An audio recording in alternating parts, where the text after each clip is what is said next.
દરેક વિદ્યાર્થી મિત્રોનું યુનિક એકેડમીમાં હાર્દિક સ્વાગત છે. આજે આપણે ફરી એકવાર રિઝનિંગના ટોપિક સમાંતર શ્રેણી આપણું સિલેબસમાં જે છે એના કેવા ટાઈપના ક્વેશ્ચનો પૂછાયા છે અને કેવા ટાઈપના ક્વેશ્ચનો પૂછાઈ શકે છે, બરાબર. કેમ કે આવનારી જેટલી પણ કોમ્પિટિટિવ એક્ઝામ છે એમાં રિઝનિંગનો સમાંતર શ્રેણી સિલેબસમાં છે ટોપિકમાં, બરાબર. સીસીની એક્ઝામ છે, આવનારી કોન્સ્ટેબલ પીએસઆઈ જેટલી પણ એક્ઝામો છે એમાં રિઝનિંગનો સમાંતર શ્રેણીનો ટોપિક તો હોય જ છે અને પૂછાય પણ છે. દરેક એક્ઝામમાં આવા ટાઈપના ક્વેશ્ચનો પૂછાયા છે. તમે પેપરને જોઈ શકો છો અને એટલા માટે મેં સ્પેશિયલ આ વિડીયો બનાવ્યો છે જેમાં તમને કેવા ટાઈપના કેવા શોર્ટ ટ્રિક મેથડથી અને કેવા ફોર્મ્યુલા યુઝ કરીને તમે સમાંતર શ્રેણીના ક્વેશ્ચનો સોલ્વ કરી શકો છો. કેમ કે રિઝનિંગ તો તમારું short trick, short method, formula આ બધું બહુ મેટર કરે છે. તો તમે એક્ઝામમાં તમને ત્યાં હેલ્પ થશે કે કેવી રીતે આપણે શોર્ટ ટ્રિકમાં કેવા મેથડથી પણ ગણી શકીએ છીએ. હું આખું પોઈન્ટ ટુ પોઈન્ટ બધું ડિસ્ક્રાઇબ કરું છું, પોઈન્ટ ટુ પોઈન્ટ હાઇલાઇટ કરું છું, જેથી કરીને કોઈ પણ સ્ટુડન્ટને ક્યાં મિસ્ટેક ના થાય કે ભૂલ ના થાય. તો હવે આપણે ફર્સ્ટ ક્વેશ્ચન જોઈશું. 1, 4, 7, 10નું 85મું પદ કયું? તમે જોશો આવા ક્વેશ્ચનો પૂછાયા છે એક્ઝામમાં, બરાબર. તો હવે આપણે સોલ્વ કરીએ. સૌથી પહેલાં એ, કેમ કે સૂત્ર શું કહે છે પદ શોધવાનું, tn બરાબર a પ્લસ n માઇનસ 1 કૌંસ પૂરો d. આ એનું સમાંતર શ્રેણીનું પદ શોધવાનું સૂત્ર ફોર્મ્યુલા છે. સૌથી શોર્ટ ટ્રિક ઇઝી ફોર્મ્યુલા પર ડિપેન્ડ છે. કયું છે પદ શોધવાનું? tn બરાબર a પ્લસ n માઇનસ 1 કૌંસ પૂરો d. હવે એ એટલે પ્રથમ પદ, બરાબર. આ પ્રથમ પદ હોય ને એને પ્રથમ પદ કહેવામાં આવે છે. એ એટલે પ્રથમ પદ કહેવામાં આવે છે. ડી એટલે ડિફરન્ટ. એકમાંથી 4 માઇનસ નહીં કરતા. હા, જોજો કેટલા સ્ટુડન્ટ આવી ભૂલો કરી દે છે તો માઇનસમાં આવી જાય છે આન્સર. આગળની સંખ્યામાંથી પાછળની સંખ્યા નહીં માઇનસ કરવાનું, બીજી સંખ્યામાંથી પહેલી સંખ્યા બાદ કરશું તો ડિફરન્ટ મળે છે. એટલે 4 માઇનસ 1 કરો તો 3 આવી ગયું. અને એન એટલે આપણને જે પદ શોધવાનું કીધું હોય એ પદ. તો હવે આપણે એ એટલે પ્રથમ પદ મળી ગયું, ડી એટલે ડિફરન્ટમાં મળી ગયું, 4 માઇનસ 1 બરાબર 7 અને એન એટલે જે પદ શોધવાનું છે એટલે 85. હવે સૂત્ર મૂકીએ. tn બરાબર a પ્લસ n માઇનસ 1 કૌંસ પૂરો d. એ એટલે પ્રથમ પદ 1 છે, n પણ મળી ગયું 85, માઇનસ 1 ડિફરન્ટ એટલે 3 મળ્યું આપણને. હવે 1 મૂકશું અને 85માંથી 1 જાય તો 84 રહ્યા અને આ 3 બેઠા મૂકશું. હવે 1 84 તારીખ કેટલા થાય? 252 થાય. તો 252 પ્લસ 1 કરી દો, આવી ગયા આપણા આન્સર 253. ફરી એકવાર જોઈ લઈએ. સૌથી પહેલાં આખું સૂત્ર પર જ છે તમારું ડિપેન્ડ. tn બરાબર સૂત્ર શું છે? પદ શોધવાનું જો તમને કીધું, બરાબર. તો પદ શોધવાનું સૂત્ર શું આવે? tn બરાબર a પ્લસ n માઇનસ 1 કૌંસ પૂરો d. એ એટલે પ્રથમ પદ કહેવામાં, યાદ રાખજો. એ એટલે પ્રથમ પદ. અને ડિફરન્સ શોધતી વખતે ભૂલ નહીં કરતા કે પ્રથમમાંથી બીજી સંખ્યા નહીં બાદ કરતા, નહીં તો માઇનસ 1માંથી 4 માઇનસ કરો તો માઇનસ 3 આવે. એટલા માટે બીજી સંખ્યામાંથી પ્રથમ સંખ્યા બાદ કરવામાં આવે છે. તો 4 માઇનસ 1 કરશો તો 3 આવ્યા. હવે n એટલે જે પદ શોધવા કે આપણે ખાલી શું કર્યું? સૂત્રમાં કિંમત મૂકી. તો એ બરાબર એ એટલે પ્રથમ પદ, આ 1 છે, n એટલે 85 માઇનસ 1 ડિફરન્ટ એટલે 3. 1 85માંથી 1 જાય 84, 3 84 તારી 252માં 1 પ્લસ કરો, આવી ગયો આન્સર, બરાબર. આ પદ શોધવાનું આપણું શોર્ટ ટ્રિક, શોર્ટ ફોર્મ્યુલા છે. હવે બીજો ક્વેશ્ચન જોઈશું. બીજો કેવા ટાઈપના ક્વેશ્ચનો સમાંતર શ્રેણીના પૂછાય છે. અહીં આપણને 1, 4, 7, 199 સુધી આ સમાંતર શ્રેણીનું 199 એ કયા રૂપનું પદ છે એવું પૂછાયું છે. તો હવે જુઓ આ મેથડ છે. હવે આ મેથડથી અહીં કેવી રીતે ચેન્જ થાય છે. અહીં આપણને 85મું પદ કયું છે પૂછ્યું હતું. અહીં આપણને 199 કયા રૂપનું પદ છે એવું પૂછ્યું છે. ચલો સૌથી પહેલાં આપણે tn, અહીં ડાયરેક્ટલી અહીં tn શોધવા કીધું હતું, અહીં આપણને tn આપ્યું છે. તો હવે જુઓ શું ફરક છે આમાં. tn 199 આપ્યું છે, એ એટલે મેં શું કીધું? પ્રથમ પદ 1 છે, d એટલે ડિફરન્ટ, 4માંથી 1 જાય તો 3. હવે સૂત્ર મૂકો. tn બરાબર a પ્લસ n માઇનસ 1 કૌંસ પૂરો d. tn કેટલું આપ્યું છે? અહીં tn આપણને સમાંતર શ્રેણી આપી દીધી છે 199. તો આપણે બેઠું 199 મૂકી દેવાનું. અહીં શોધવાનું હતું, અહીં શોધવાનું tn આપી દીધું છે. અહીં એ પ્રથમ પદ આપ્યું છે, અહીં આપણને n ખબર નથી. અહીં 85મું પદ n આપી દીધું હતું, અહીં n આપ્યું નથી આપણને, યાદ રાખજો. તો આ n માઇનસ 1 અને d એટલે ડિફરન્ટ 3 મળ્યું આપણને. હવે જુઓ 199 આ એ. હવે આ કૌંસ છે તો જો કૌંસની બહાર 3 જે સંખ્યા છે ને તે વચ્ચે ગુણાકારનો સંબંધ છે. તો કૌંસનો ગુણાકાર કરો. 3n અને 3 એકુ 3 અને આ 3 બેઠા. ફરી એકવાર કૌંસ જો હોય તો બાજુમાં ગુણાકારનો સંબંધ હોય છે, પછી ત્યાં પ્લસ માઇનસ કરીને નહીં બેસી જતા. તો 3n 3 n વડે ગુણાકાર કરો તો 3n જ થવાનું છે અને 3 એકુ 3. ચલો 199 આ પ્લસ છે, બરાબરનું ચિહ્ન છે, બરાબરનું ચિહ્ન પછી એક છે, તો જ્યારે સાઈડ ચેન્જ કરવામાં આવે ત્યારે પ્લસ હોય તો માઇનસ થઈ જાય અને માઇનસ હોય તો પ્લસ થઈ જાય. આ પણ એક રૂલ્સ છે, સાઇન ચેન્જ કરીએ સાઈડ ચેન્જ કરીએ એનું. તો 199 -1 થઈ જશે અને આ 3n -3 તો છે, તો 199 -1 કરો 198 રહ્યા અને 3n -3.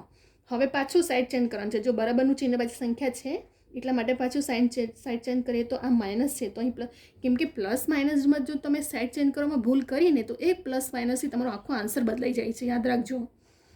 એટલે પ્લસ માઇનસ કરવામાં ભૂલ નહીં કરતા. માઇનસ કરીને આવ્યા ને તો 198 - તમે 3 કરશો તો આન્સર જ આખો ચેન્જ થઈ જશે. અને પેપર સેટર એવી રીતે મૂકશે તમને આન્સર કે -3 કરીને પછી આન્સર આવે છે ને તે પણ મૂકશે. પેપર સેટર પણ બહુ માઇન્ડ દોડાવે છે, યાદ રાખજો, કોમ્પિટિશનને ટફ કરવા માટે. તો અમુક સ્ટુડન્ટ પછી એ કરીને જ આવશે કે મારું તો આન્સર રાઈટ જ છે, -3 કરીને જે આન્સર આવ્યો હશે. તો 198 - 3n -3, 198 માઇનસ છે તો પ્લસ થઈ જશે અને 3n. હવે 198 + 3 કરો તો 201 થાય અને અહીં 3n. તો n બરાબર કેટલું? આ જો અહીં અંશ છે અને આ બરાબરનું ચિહ્ન પછી છે તો છેદમાં આવી જાય, યાદ રાખજો.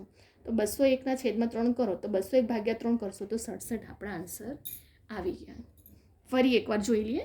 આમાં આપણને 85મું પદ આપી દીધું હતું, n આપી દીધું, અહીં આપણને n શોધવાનું છે, બરાબર. અને અહીં સમાંતર શ્રેણી આપી દીધી છે, તો tn સૌથી પહેલાં તો આપી દીધું આપણને. a બરાબર પ્રથમ પદ આપ્યું છે, d એટલે ડિફરન્ટ, 4 માંથી 1 કરો તો 3. હવે સૂત્ર મૂક્યું, tn બરાબર a + n - 1 કૌંસ પૂરો d. tn એટલે 199 છે, a એટલે 1 આપણને છે, n - 1, d એટલે ડિફરન્ટ એટલે 3 મળી ગયું. તો 199 અને 1. હવે જો અહીં કૌંસ ફરી હું હાઇલાઇટ કરું છું, કૌંસ પછી જે સંખ્યા હોય ને તેની વચ્ચે ગુણાકારનો સંબંધ કહેવામાં આવે. તો 3ને n વડે ગુણાકાર કરશો તો 3n, 3 એકુ 3. 199 બરાબર 1 છે તો સાઈડ ચેન્જ કરશું તો પ્લસ છે તો માઇનસ થઈ જશે. તો 199 - 1 અને અહીં 3n 3 મૂકવાના છે. 199 માંથી 1 માઇનસ કરો તો 198 રહ્યા, 3n -3. હવે 198 પ્લસ આ માઇનસ છે, જો બરાબરનું ચિહ્ન પછી સંખ્યાને એક બાજુ લઈ લેવાનું અને n વાળું પદને એક બાજુ લઈ લઈએ. તો માઇનસ છે તો પ્લસ થઈ ગયું. હવે 3n, 198 + 3 કરો 201 ને 3. હવે n છે, આ અંશ કહેવાશે અને છેદ, કેમ કે બરાબરનું ચિહ્ન પછી સાઈડ ચેન્જ થાય છે. અહીં પ્લસ માઇનસ નહીં કરવા બેસવાનું, આગળ ચિહ્ન નથી, અંશ છેદ ફેરવાઈ જાય છે. તો 201 છેદમાં 3, 67 / 3. 201 / 3 કરશો તો 67 આન્સર.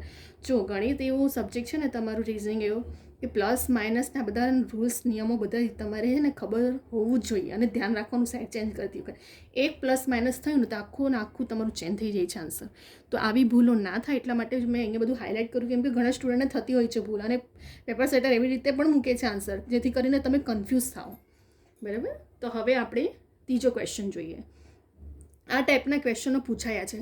આને આપણે શોર્ટ ટ્રિકમાં પણ ગણી શકીએ છીએ. આ તો મેં આખું સ્ટેપ બાય સ્ટેપ એક પોઈન્ટ લખ્યું છે જેથી કરીને સ્ટુડન્ટને સમજ પડે કે એ લોકો જાતે પણ વિડીયો ડાઉનલોડ કરીને જુએ તો એમને દરેક સ્ટેપ બાય સ્ટેપ કયો આવે છે તે મેં બધું લખ્યું છે એટલા માટે, બરાબર. અને આપણે શોર્ટમાં પણ ગણી શકીએ છીએ. હવે ત્રીજું જોઈએ.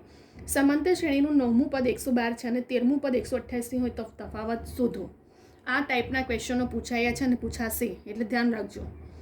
ચલો, tn સમાંતર પદ આપી દીધું 112 અને 13મું પદ આપી દીધું. આપણે તફાવત શોધવાનું એટલે ડિફરન્ટ શોધવાનું કીધું છે અહીં. તો ચલો, tn કેટલું આપ્યું? 112 અને t13 બરાબર 188 આપી દીધું. તો આપણે ડિફરન્ટ શોધવાનું કેવી રીતે? જુઓ, હવે ધ્યાન આપજો. t13 - t9 કરવાનું અને છેદમાં m - n પદ જે હોય તે પ્રથમ પદ બીજા પદ માટે વપરાય mn. ચલો, m એટલે પદ 13મું છે અને n એટલે પદ બીજું 9મું છે. ડિફરન્ટ શું કરશું? આ સૂત્રમાં કિંમત મૂકી દઈએ. તો 13મું પદ કયું છે? 188 અને 9મું પદ 112 અને છેદમાં 13મું પદ માઇનસ 9મું પદ, કેમ કે મોટી સંખ્યામાંથી જ નાની સંખ્યા માઇનસ થાય. અહીં પણ નાની સંખ્યામાંથી માઇનસ મોટી સંખ્યા ના કરવા બેસતા, નહીં તો પ્લસ માઇનસ પાછું બદલાઈ જશે આન્સર, બરાબર. મોટી સંખ્યામાંથી નાની સંખ્યા, તો 13મા પદમાંથી 12મું પદ 9મું પદ બાદ કરવાનું અને નીચે જે પદ હોય ને એ લખવાનું. અહીં ઉપર પદની સંખ્યા લખવાની અને નીચે પદ લખવાનું. તો 13મું પદ -188 -112 કરશો તો કેટલા આવ્યા? 76 આવ્યા.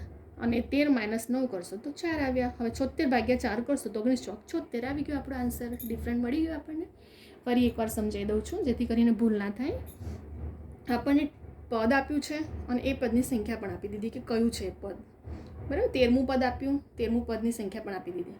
તો હંમેશા આવી રીતે ગણવાનું. ડિફરન્સ શોધવું હોય તો અહીં 13મું પદ કીધું છે ને, તો 13મું પદ માઇનસ 9મું પદ અને છેદમાં જે પદનું સંખ્યા શોધવાની હોય ને એ પદ લખવાનું હોય. તો અહીં ટોટલ કેટલું છે? 13મું પદ 188 છે તેટલું, અને અહીં 9મું પદ 112, છેદમાં જે પદ હોય તે 13 - 9.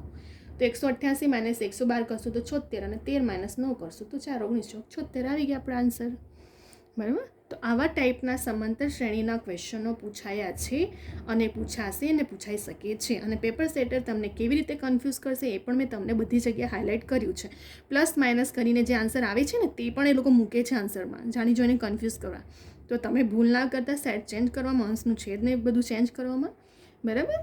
અહીં આપણે બધું આખું પોઈન્ટ ટુ પોઈન્ટ લોંગ કર્યું છે એટલા માટે તમને થોડું લોંગ લાગે છે, પણ મેં એક સ્ટેપ બાય સ્ટેપ બધું લખ્યું છે. મેથડ તો આ જ હોવાની છે ને, આ જ શોર્ટ ટ્રીક, એના કરતાં વધારે કોઈ શોર્ટ ટ્રીક નથી. ફોર્મ્યુલા આ જ યુઝ કરવાનો હોય છે સમાંતર શ્રેણીમાં. બરાબર. તો અહીં આપણે 3 ક્વેશ્ચન કમ્પ્લીટ થઈ ગયા. આપણે ફરી એકવાર ફટાફટ રિવિઝન કરી લઈએ. ખાલી જો અહીં 85મું જો એ એટલે પ્રથમ પદ. પહેલી વાત તો આનું સૂત્ર શું છે? પદ શોધવાનું. Tn = a + n - 1 કૌંસ પૂરો d. એ એટલે પ્રથમ પદ, ડી એટલે ડિફરન્ટ એટલે તફાવત. અને ડિફરન્ટ શોધતી વખતે પણ ભૂલ ના કરતા, બીજી સંખ્યામાંથી પ્રથમ સંખ્યા બાદ કરવાની હોય. જેમ કે 7માંથી 4, 10માંથી 7 એવી રીતે હોય છે. ડિફરન્ટ સેમ જ હોય છે મોસ્ટલી. ચલો હવે એન એટલે આપણને જે પદ શોધવા કીધું એ ડિફરન્ટ પણ આપી દીધું. આપણે સંખ્યા કિંમત મૂકી 85 - 1, તો 85માંથી 1 જાય 84, 84 તારી 252 + 1 253 આપણા આન્સર આવી ગયા.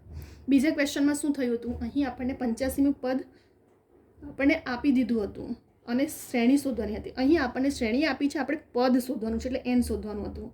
તો Tn = આપણને 199, એ એટલે પ્રથમ પદ 1 આપ્યો છે, ડિફરન્ટ એટલે 4 - 1. તો આપણે સૂત્રમાં ખાલી કિંમત મૂકીએ. Tn 199 મૂક્યું, એ એટલે પ્રથમ પદ 1 મૂક્યો, n - 1 ડિફરન્ટ એટલે 3. પછી શું કરવાનું? અહીં ગુણાકારનો સંબંધ થઈ ગયો. 3 × 3 ને 3, n વડે ગુણાકાર કરશું તો 3n. સાઈડ ચેન્જ કરો, બરાબરનું ચિહ્ન પછી તો પ્લસ હોય તો માઇનસ થઈ જાય. 198 આવ્યા. હવે 198 આ માઇનસ છે તો અહીંયા આવીને પ્લસ થઈ ગયું. તો 201/3 કરશું તો એને મળી ગયું આપણને 67. એવી જ રીતે ત્રીજા ક્વેશ્ચનમાં પદ પણ આપી દીધું છે, સંખ્યા આપી દીધી છે. તો શું કરવાનું? મોટી સંખ્યામાંથી નાની સંખ્યા અને મોટા પદમાંથી નાના પદની બાદબાકી. જે જવાબ આવે તેને ભાગાકાર કરી દો. 188 - 112 કરશો તો 76, અને 13 - 9 કરશો તો 4. 76/4 કરો 19 = 76 આવી ગયો આપણે આન્સર. તો રિઝનિંગના કેવા ટાઈપના સમાંતર શ્રેણીના હવે બીજા પણ આપણે નેક્સ્ટ લઈને આવશું, એમાં પણ જોઈશું ક્વેશ્ચનો, કેવા ટાઈપના ક્વેશ્ચનો પૂછાયા છે. આ તમારા માટે ઇમ્પોર્ટન્ટ છે, કેમ કે આવનારી એક્ઝામમાં છે જ, આપણું સિલેબસમાં દરેક કોમ્પિટિટિવ એક્ઝામમાં છે જ. તો ધ્યાન રાખજો થોડું. અને જેવી રીતે મેં કીધું છે કે તમને મારી કવિતા યુનિક એકેડમી હું દરેક વિડીયોમાં મેન્શન તો કરું જ છું કે તમે એના પર ક્વેરી હોય તો પૂછી શકો છો, અને દરેક સ્ટુડન્ટ પૂછતા જ હોય છે. બરાબર. હવે તમે આનો સ્ક્રીનશોટ લઈ લો, અધરવાઇઝ તમે વિડીયોને ડાઉનલોડ કરીને પણ જોઈ શકો છો. જાતે પણ ગણો, પ્રેક્ટિસ કરો, કેમ કે વગર પ્રેક્ટિસે રિઝનિંગ મેથ નહીં મેળ પડે તમને. તમે પ્રેક્ટિસ કરી હશે ને તો એક્ઝામના ટાઈમે તમને યાદ પણ આવશે કે તમે કેવા મેથડથી તેને સોલ્વ કર્યું હતું. પ્રેક્ટિસ વગર નથી પોસિબલ. પ્રેક્ટિસ ખાલી જોઈ લેવાથી ના થાય. આપણે જાતે પણ ગણીએ ને, ટ્રાય કરીએ ને તો આપણને વધારે ઇઝી લાગે એક્ઝામના ટાઈમે. બરાબર. તમને ફટાફટ મેથડ, શોર્ટ ટ્રીક, ફોર્મ્યુલા યાદ આવી જાય ટાઈમ. અને અમે તમે સ્ક્રીનશોટ લઈને એક નોટબુકમાં પણ રિવિઝન માટે ગણીને એનું ફોર્મ્યુલા લખીને રાખો, કે રીતે ગણી શકાય એ પણ બધું ગણો, સોલ્વ કરો જાતે પણ, જેથી કરીને તમને એક્ઝામમાં બહુ હેલ્પફુલ રહેશે. બરાબર. પ્રેક્ટિસ વગર તો નથી જ પોસિબલ. તો હવે આપણે વિડીયો સ્ટોપ કરી રહ્યા છે. તમને આ વિડીયો ગમે તો લાઇક, શેર, સબસ્ક્રાઈબ, કમેન્ટ કરો. બરાબર. લાઇક કરવાનું, કમેન્ટ કરવાનું, સબસ્ક્રાઈબ કરવાનું ભૂલતા નહીં. ખાસ કરીને સબસ્ક્રાઈબ કરીને નોટિફિકેશન ઓન કરવાનું ભૂલતા નહીં, જેથી કરીને બેલ આઇકન ઓન રાખશો તો તમને આવનારી મારા જેટલા પણ રેકોર્ડેડ લેક્ચરના વિડીયો છે એ તમને દરેક મળશે. અને મારા દરેક વિડીયો તમે જેટલા જોશો, Gujarati grammar, English grammar, reasoning, math, બધા જ આવનારી એક્ઝામ માટે બહુ જ ઇમ્પોર્ટન્ટ છે. કેમ કે મારા ઓથેન્ટિક બુકના નિયમો પ્રમાણે ગુજરાતી, ઇંગ્લિશ ગ્રામરને પણ છે, અને દરેક રિઝનિંગ, મેથના પણ શોર્ટ ટ્રીક પ્રમાણે કેવી રીતે પૂછાયા છે અને પૂછાઈ શકે છે એના માટે મેં પણ શોર્ટ ટ્રીક પ્રમાણે દરેક ફોર્મ્યુલા યુઝ કરી મેં વિડીયો બનાવ્યો છે. બરાબર. તો તમે દરેક વિડીયો જોવાનું ભૂલતા નહીં, અને જેવી રીતે નોટિફિકેશન માટે બેલ આઇકન ઓન કરીને રાખજો. આવનારી દરેક કોમ્પિટિટિવ એક્ઝામ માટે તમને કન્ટેન્ટ મળતા રહેશે. તો હવે આપણે અહીં વિડીયોને સ્ટોપ કરી રહ્યા છે. હવે આપણે નેક્સ્ટ વિડીયો પણ બીજા બધા સિલેબસના એકોર્ડિંગ હું લઈને આવીશ વિડીયો સ્પેશિયલ. અને જેવી રીતે તમને કીધું કે રિઝનિંગ છે અને આવનારી એક્ઝામ માટે દરેક ઇમ્પોર્ટન્ટ ટોપિક, તો જો પદ શોધવાનું કીધું હોય તો સૂત્ર કેવી રીતે, આ કન્ફ્યુઝન ભૂલ ના થાય તે ધ્યાન રાખજો. બરાબર. હવે આપણે નેક્સ્ટ વિડીયો સાથે નેક્સ્ટ વિડીયો લઈને આવશું.